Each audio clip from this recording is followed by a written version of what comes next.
manusia itu dianggap sebagai homo religius, misalnya oleh Mircea Eliade, karena di dalam kehidupannya manusia membutuhkan suatu keterkaitan dengan spiritualitas dan suatu ide mengenai kesucian, dan juga hadirnya sosok Tuhan yang melindunginya, yang Maha Kasih dan Maha Rahman. Tuhan menjadi suatu pemahaman yang harus dicari oleh manusia sepanjang hidupnya.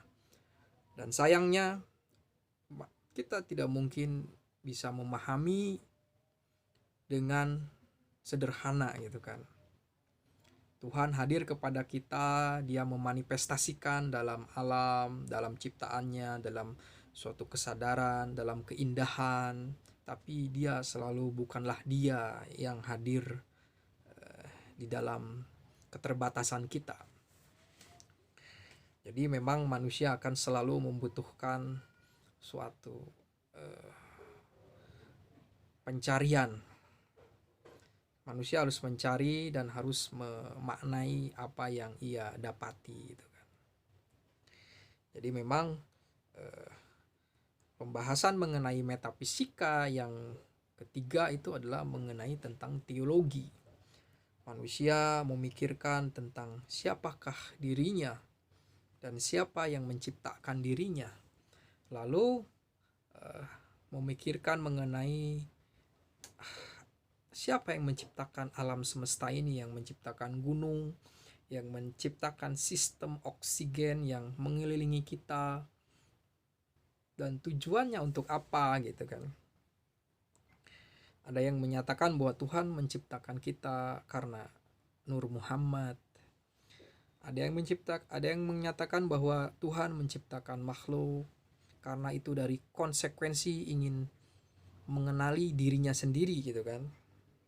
Tuhan dia ingin mengenali dirinya, lalu hadirlah akal satu, kemudian akal satu memikirkan dirinya, lahirlah penciptaan planet-planet, dan sampai akal ke-10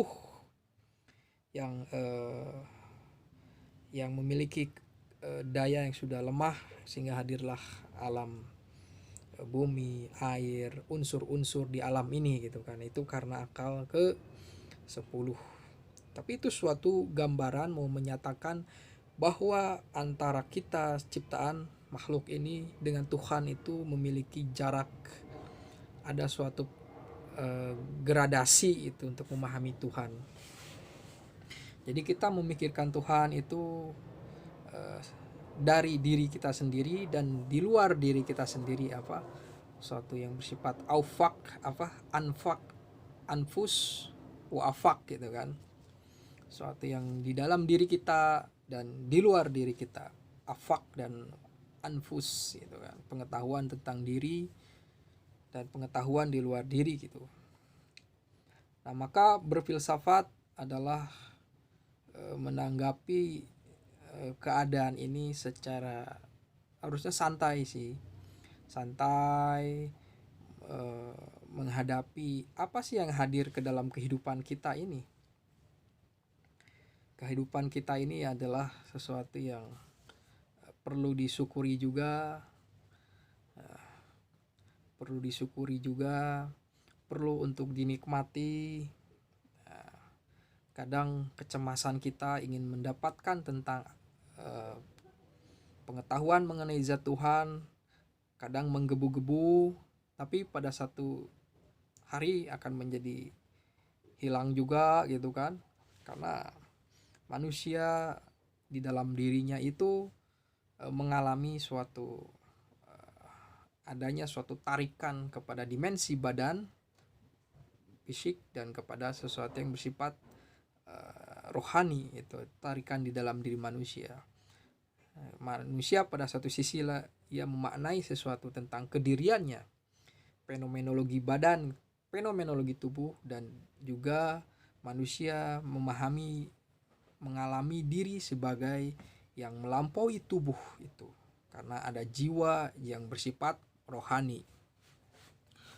Pemahaman ini membuat kita harus mempertimbangkan metode dan metodologi untuk mendekati tentang persoalan hakikat ketuhanan ini, yaitu berbagai metodologi digunakan untuk memahami tentang persoalan yang sangat sakral ini, yaitu Tuhan. Bisa kita menggunakan metode teologi rasional gitu kan, karena ya manusia untuk menyatakan sesuatu benar dan salah itu menggunakan rasionalitasnya, dan juga harus ditopang oleh suatu pengalaman ya. Kita membicarakan sesuatu tanpa pengalaman itu juga menjadi sesuatu yang timpang gitu kan, karena sebagian realitas itu sebagai suatu konsep dikuatkan juga oleh pengalaman gitu kan. Kita mengafirmasi sesuatu karena ada suatu pengalaman yang menopang kebenaran konsep tersebut. Lalu apakah kita memiliki pengalaman bertuhan, pengalaman hadirnya Tuhan di dalam setiap pengalaman hidup kita, baik secara simbolis, secara gradasinya gitu kan. Kalau di dalam agama Hindu kan kita bisa menyaksikan betapa Krishna itu menjadi manifestasi atau reinkarnasi dari yang suci itu gitu kan. Dia adalah manifestasi Tuhan gitu. Kita bisa melihat kesehariannya lewat cerita-cerita gitu kan, memperlihatkan kezalalihannya, kehebatannya, juga ke jamaliyahnya atau keindahannya gitu kan. Maka memahami tentang Tuhan, misalnya menurut Mircea Eliade ini tentang teologi, ya mendekati ketuhanan itu harus dengan melakukan suatu perjalanan gitu ya, dengan selalu pikiran terbuka, hati terbuka, maka pengalaman itu akan hadir kepada kita gitu kan. Ini sebagaimana pandangan dari fenomenologi yang menyatakan bahwa kita harus menunda segala asumsi tentang pemikiran kita tentang sesuatu. Bukan berarti melupakan sesuatu, tapi menunda asumsi untuk menyatakan benar atau tidak benar gitu kan. Biarkan suatu realitas itu hadir ke dalam diri kita gitu. Ini pendekatan fenomenologi, sehingga pada satu sisi kita menjadi pembelajar atau menjadi pemula gitu kan. Itu pendekatan yang bisa digunakan untuk memahami tentang ketuhanan. Ini adalah upaya untuk subjek atau mengangkat kesadarannya yang rendah untuk mencapai suatu akal yang paling tinggi gitu kan, yaitu Tuhan tersebut. Dan ini disebut dengan intuisi gitu kan, mengangkat kesadaran rendah supaya bisa terkait atau terpercik oleh suatu kesadaran yang ilahiyah, itu disebut dengan daya intuisi batin gitu ya. Sedangkan kalau kesadaran yang tinggi atau kesadaran ilahiyah itu yang turun kepada kita yang memiliki kesadaran rendah, itulah disebut dengan iluminasi. Iluminasi, iluminatif atau isyrokiyah, suatu pancaran cahaya gitu kan. Jadi kita memilih yang mana, apa kita akan mendapatkan pengetahuan itu atau kita diberi gitu kan. Ada suatu kebijaksanaan kuno dari Cina yang mengatakan pada suatu hari sang guru dan murid berjalan-jalan, dan sang guru menceritakan ada alam yang sangat jauh, ada alam yang bisa menunjang kesempurnaan, dan alam itu jaraknya sangat jauh dari tempat ini dan mustahil untuk mencapainya.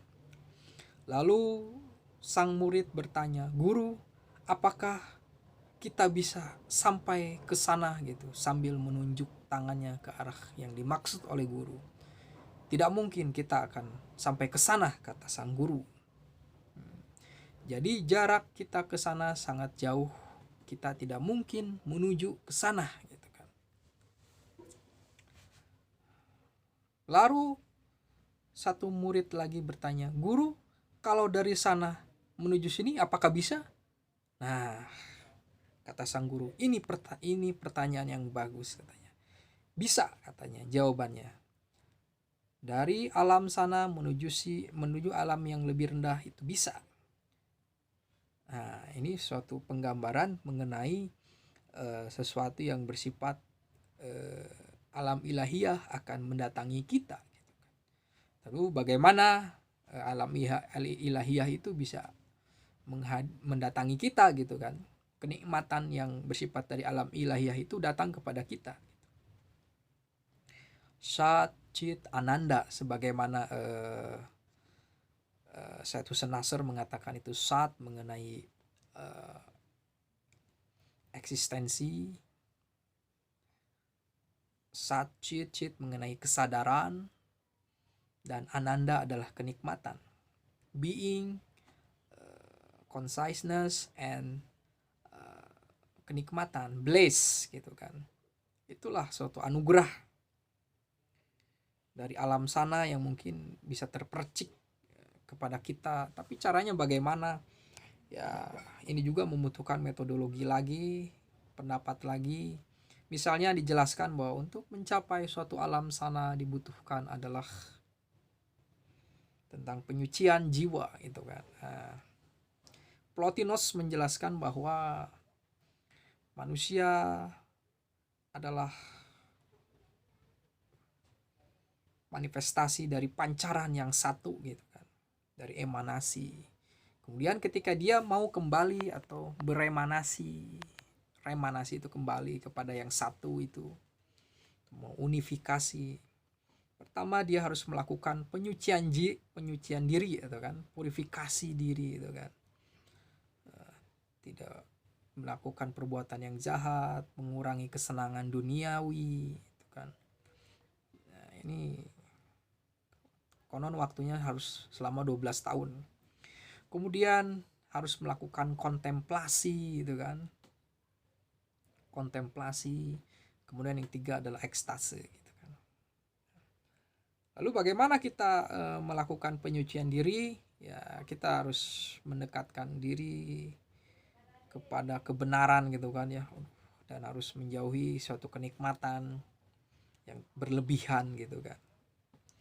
Lalu bagaimana kita mencapai suatu kontemplasi? Menurut Arthur Schopenhauer, bahwa kontemplasi hadir itu ketika kita memikirkan tentang batas eksistensi, itu kematian gitu kan, tanpa harus bunuh diri, bahwa kita menghadapi tragedi, kesusahan, ke sesuatu yang ketidakjelasan terhadap kehidupan kita ini dengan tak perlu bunuh diri, tapi dengan merenung, dan hadirlah kontemplasi.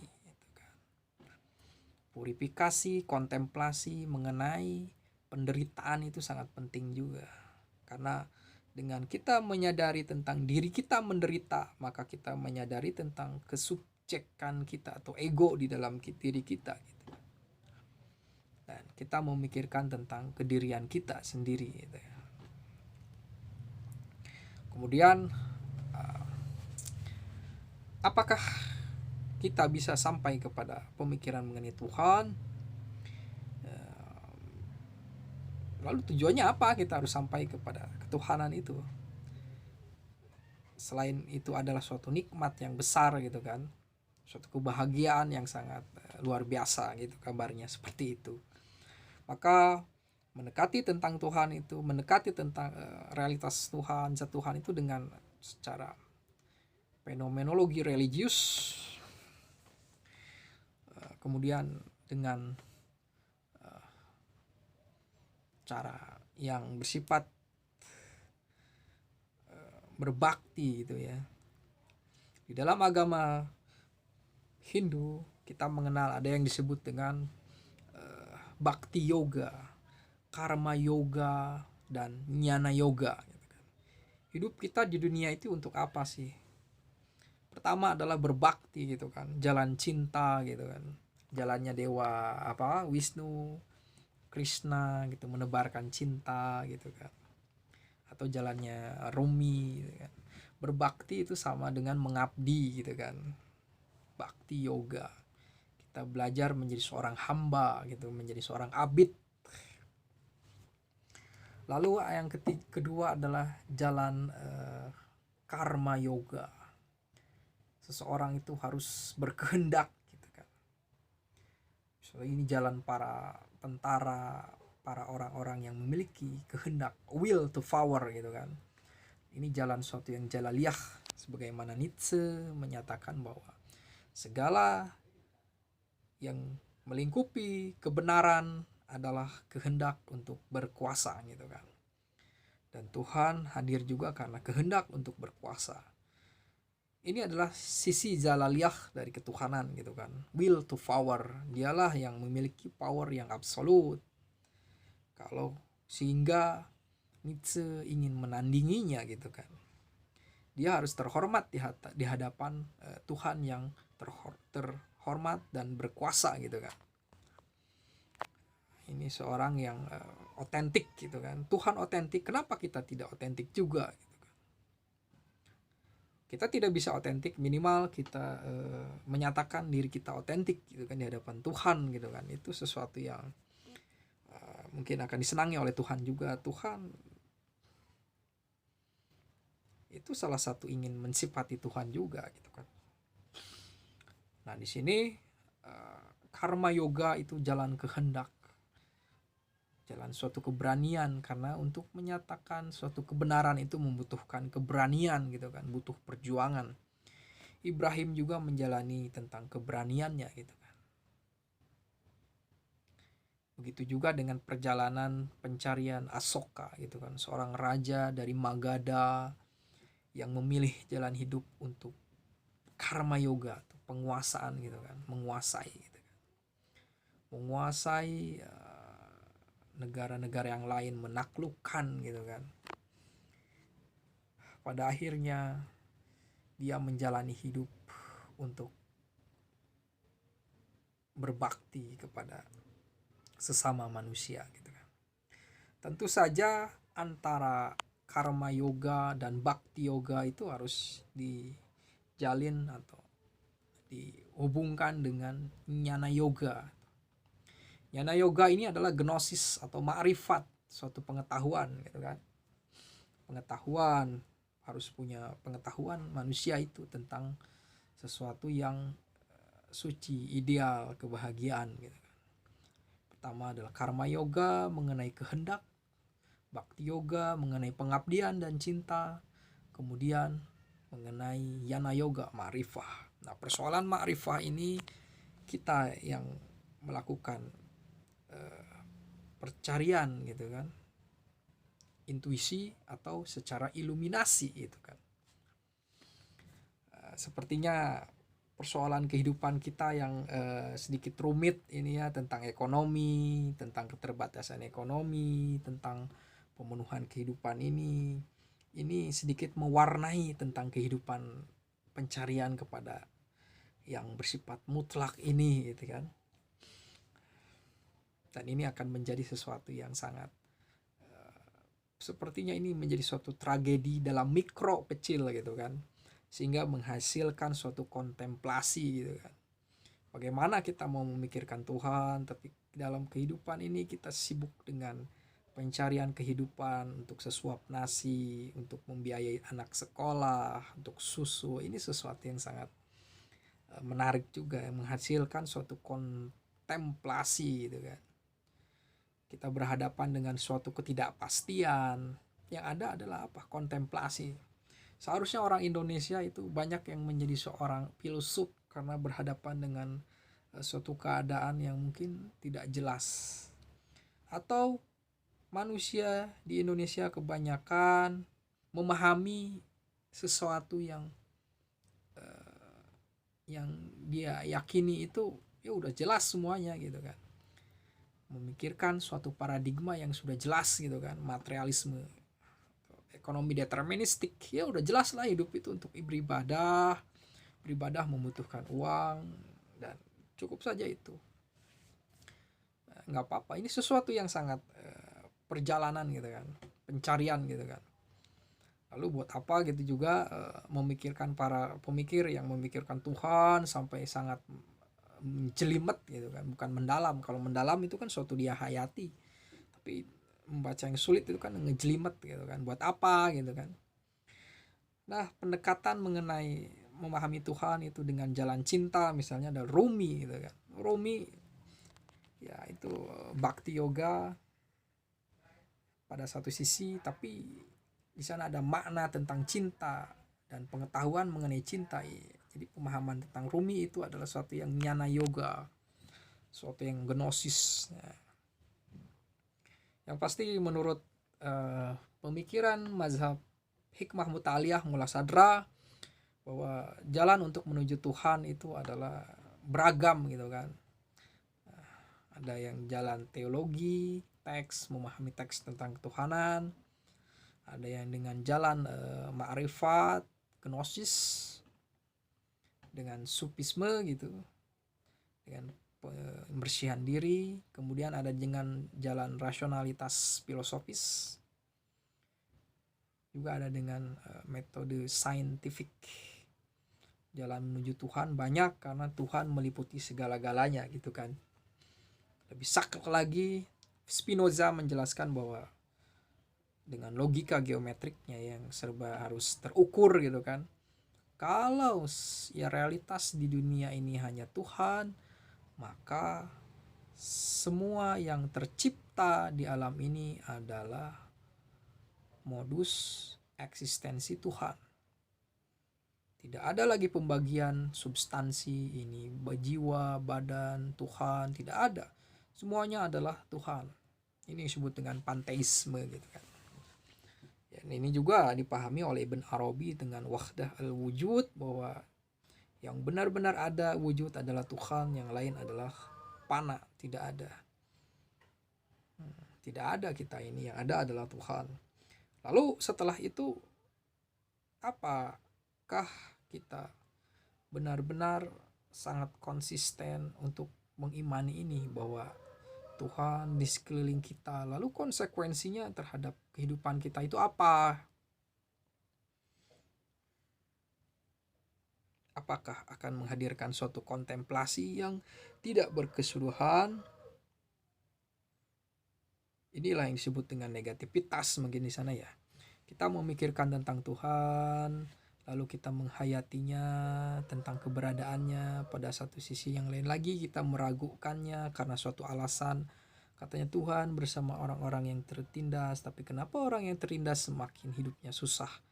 Lalu kita meragukannya, dan itu adalah yang disebut dengan negativitas. Kita meragukan tentang suatu pengetahuan, tapi keraguan ini sesuatu yang menimbulkan suatu kebutuhan untuk mendekatinya gitu kan. Ada yang salahkah dengan ketertindasan ini gitu kan? Kenapa tidak ada keajaiban gitu kan? Atau sebenarnya ini adalah persoalan manusia gitu kan? Karena sudah dijelaskan bahwa yang mendekati Tuhan yang Maha Kuasa itu adalah harus kuat. Maka manusia harus menguatkan dirinya, harus berjuang dulu. Pada posisi inilah konsep jihad itu sangat relevan. Sesuatu yang bersifat jihad adalah suatu bersungguh-sungguh gitu kan, melawan ketidakadilan gitu kan. Kan Tuhan itu kuat, maka manusia yang ditindas juga harus kuat gitu kan. Lalu di sanalah akan ada keajaiban Tuhan, apakah seperti itu gitu.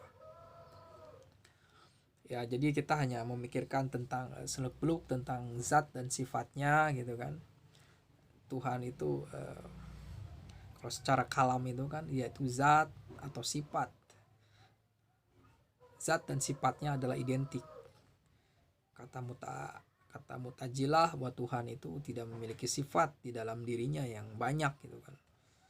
Kalau 20 sifat itu ada di dalam Tuhan, maka Tuhan itu terdiri dari bagian-bagian gitu kan. Ini pemahaman kalam gitu kan.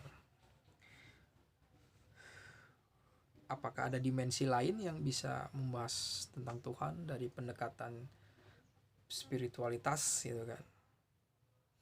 apakah God helmet itu bisa menjadi suatu pemahaman juga, misalnya neuroscience, buat persoalan Tuhan itu adalah persoalan tentang otak gitu kan, kesadaran. Berarti Tuhan itu persoalan kesadaran yang bisa di otak-atik gitu kan. Kalau saraf kita digeser sedikit sarafnya, kita akan menjadi orang yang bertuhan gitu kan.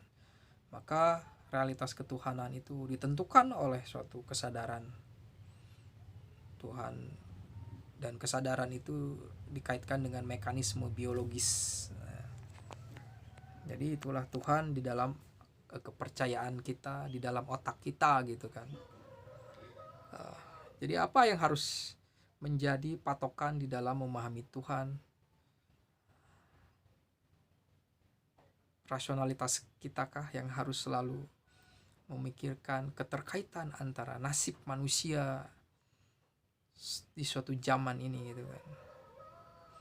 Dan betapa banyaknya manusia yang mengangkat dirinya menjadi pewarta kebenaran Tuhan dan melegitimasi apa yang dia jalani, dia lakukan, bahwa ini sesuai dengan ajaran Tuhan gitu kan. Saya pikir kita harus kritis terhadap ini, karena Tuhan itu kediaannya atau huwiyahnya itu selalu bersifat negativitas.